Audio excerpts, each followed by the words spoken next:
0. Both S200 motors ignited. Even tracking. LGM-3M6 Bluebird Block 2 mission, a अब आप majestic बता सकते हैं liftoff. इसके बारे में। ये लॉन्च हो गया है, ये तस्वीर देखिए, ये थर्स्ट के बारे में जरा बताएं ढाका जी साहब। मैम, ये जो सबसे पहले वाला जो ये सॉलिड प्रोपेलेंट है हमारे, इसमें अभी ये बर्न हो रहा है। इसका जो टाइमिंग होगा वो करीब 120 सेकंड के करीब होगा। उसके बाद में ये पहला स्टेज अलग हो जाएगा और इसमें जो थ्रस्ट मिलेगा वो करीब 5,500 किलो न्यूटन के आसपास होगा। उसके बाद सेकंड स्टेज आएगा। सेकंड स्टेज जो है वो करीब 200 सेकंड तक रहेगा और उसके बाद हम करीब टोटल जो पीरियड है ये करीब 15 मिनट के आसपास होगा। 15 मिनट में हम ये पूरा सफर जब ये तय कर पहला लेंगे। क्रॉस कर जाए शिवांगी, मैं ढाका साहब, आशीष जी, आप बैठकर जरूर घर पे ताली बजाएं, हम जी, यहाँ बजाएंगे। absolutely, ये हमारे देखिए सपना, ये जो है सबसे पहले जो हमने शुरुआत ही की थी कि इसरो का अभी तक का सबसे बड़ा मिशन माना जा रहा है, क्योंकि ये जो है ये परचम लहराने के बाद में आगे इससे ज्यादा पेलोड के, इससे ज्यादा वजन के, इससे ज्यादा बड़े मिशंस और दूर तक के ये मिशंस पूरे किए जा सकेंगे। और ढाका साहब, आप ये बता रहे थे किस तरीके से इसके थ्रस्ट के बारे में और ये कितनी ऑर्बिट्स क्रॉस करेगा, कहां तक पहुंचेगा, इसके बारे में भी जानकारी दीजिएगा। लेकिन ये जो बेहद खूबसूरत तस्वीरें हैं हम दर्शकों को पहुंचा रहे हैं, ये श्री हरिकोटा से आपको जानकारी दें। श्री हरिकोटा से इसकी लॉन्चिंग हुई है और 8:55:30 पे ये लॉन्चिंग हो चुकी है। ढाका साहब जी, ये कुल मिला के हमें 15 मिनट का समय लगेगा और 15 मिनट में हमारे बिल्कुल जो लॉन्च वाला पार्ट है, ऊपर वाला जो पार्ट है जिसको लास्ट पोर्शन होता है, solid then liquid then cryogenic, और वहां से हमें प्रॉपर जो स्पीड है वो करीब 8 किलोमीटर पर सेकंड वाली मिल जाएगी। उसके बाद आशीष जी का भी ये रुक स्थापित कर हो लेते हैं। जाएगा। आशीष जी का भी रुक कर लेते हैं। आशीष जी, मुझे लगता है कि सफल लॉन्चिंग तो शुरू हो ही गई है, तो बधाई आपको, ढाका साहब को बधाई, आपको भी बधाई, सपना मुझे भी बधाई, सबको बधाई और पूरे देश को, सभी भारतीयों को बधाई।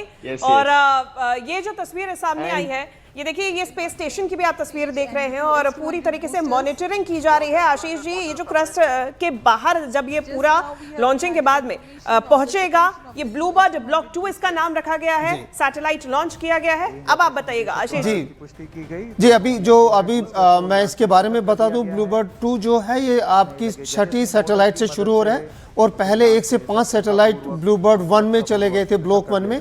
और क्योंकि ये ब्लॉक 2 इसका जो एंटीना साइज है वो काफ़ी बड़ा है, वो करीब आधे फुटबॉल ग्राउंड के करीब है, 2400 स्क्वायर फीट के करीब है।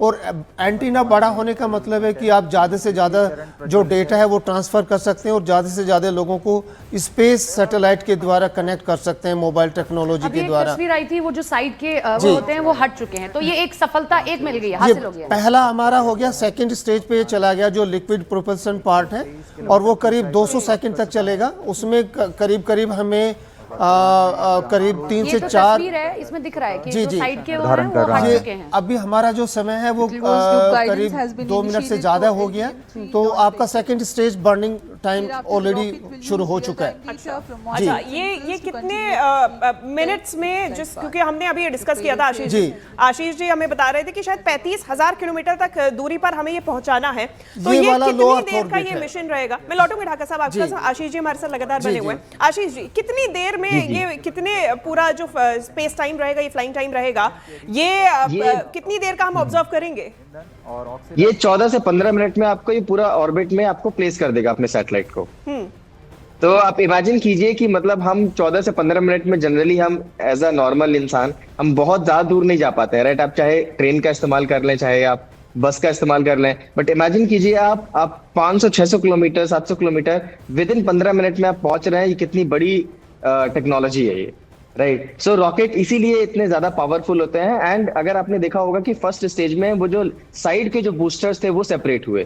सो सबसे पहले हम सॉलिड फ्यूल यूज करते हैं, बिकॉज अर्थ, क्योंकि जब हम लॉन्च कर रहे हैं तब हम सरफेस पे हैं, सबसे ज्यादा फोर्स हमें लॉन्च के टाइम पे चाहिए होता है जब हम सरफेस से जुड़े हुए हैं।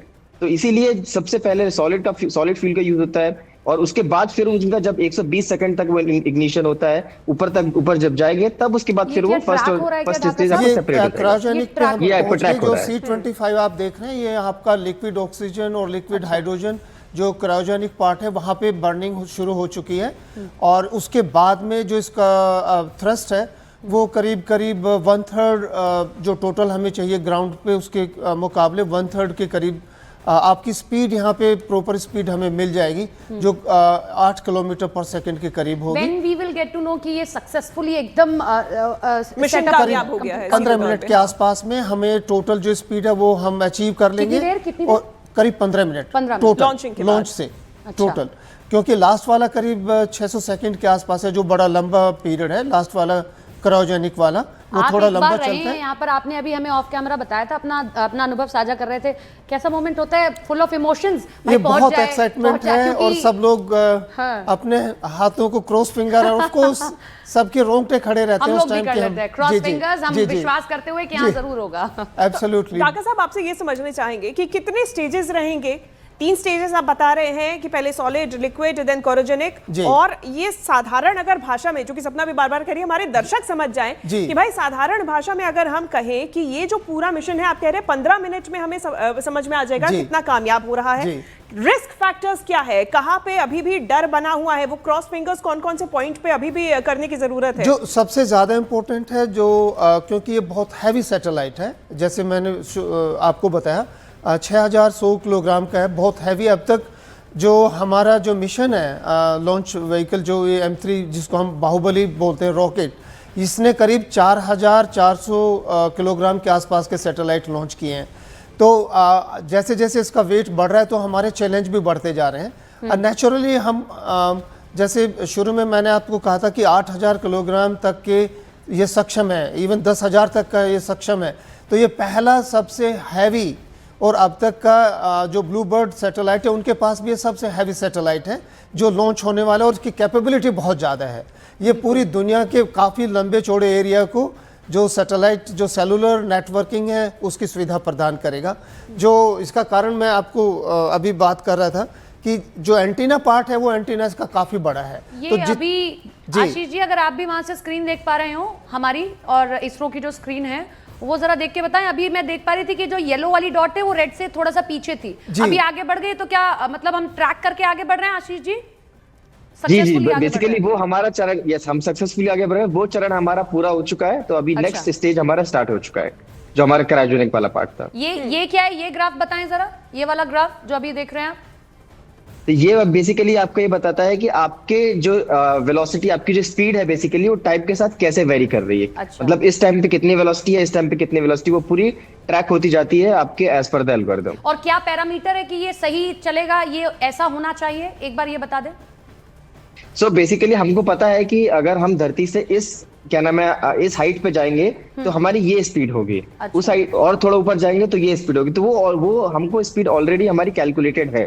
तो अगर हमारा जो रॉकेट का जो अगर स्पीड है हमारे कैलकुलेटेड स्पीड से अगर करेक्ट ये बैठता है तो मतलब हमारा जो मिशन है वो राइट ट्रैक पर है। अच्छा, इस मिशन के सक्सेसफुल होने के बाद आशीष जी, हम इंटरनेशनली इसरो की बात करें तो कहाँ प्लेसमेंट नजर आएगी इसरो की?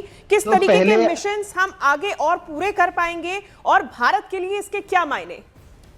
पहली बात तो बहुत अच्छा क्वेश्चन ये है कि अगर आप देखेंगे हिस्ट्री में 1960s 1970s में इंडिया ने जब सबसे पहला अपना सैटेलाइट बनाया था, आर्यभट्टा सैटेलाइट, तो वो लॉन्च करने के लिए हमारे पास रॉकेट्स नहीं थे, हमारे पास वो टेक्नोलॉजी नहीं थी कि हम एक सैटेलाइट को स्पेस में प्लेस कर पाए। तो हमने क्या किया, हमने यूएसएसआर, हमने रशिया की, सोवियत यूनियन की मदद ली, राइट। उसके बाद फिर हमने अपना खुद का रॉकेट बिल्ड किया। तो आज हम एक ऐसे स्टेज पर हैं कि दुनिया भर की जो स्पेस एजेंसीज हैं, चाहे वो आपके प्राइवेट एजेंसीज हो, चाहे वो आपके गवर्नमेंट एजेंसीज हो, हम उनके रॉकेट अभी हम उनके अभी सैटेलाइट लॉन्च कर रहे हैं, राइट। तो ये एक बहुत प्राउड मोमेंट वाली बात है कि हम स्पेस सेक्टर में प्राइवेटाइज हो रहे हैं एंड हम दूसरे देशों की भी मदद कर रहे हैं। तो जैसा ढाका जी ने भी बोला कि ये पहली बार एक ऐसा सैटेलाइट होगा जो बहुत हैवी है एंड इसका जो उद्देश्य है, जो उसका एम है, वो बहुत डिफरेंट है।